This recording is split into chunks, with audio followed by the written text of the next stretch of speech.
May isang no? May lahat po ba yes? Isang no lang? Sorry, I just really have to ask Medyo... si Sir Attorney JV Kinlo. Baka pwede po natin siyang bigyan ng mic kahit mabilis lang po. Bakit po no ang inyong boto, sir? No. Sa dahilan po na ngayon nagsasalita ko bilang isang kandidato ng PDP Laban, dapat natin respetuhin ang equal protection of laws.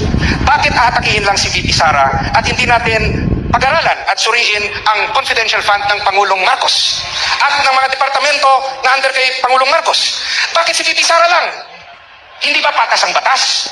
Kayo po na nagsasabing corrupt si VP Sara, ba't hindi nyo inaatake ang ibang departamento at si Pangulong Marcos?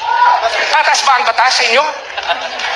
Patas ba? Dapat lahat, kung atakihin yung isang tao, pantay-pantay, lahat atakihin nyo. Bakit tahimik kayo?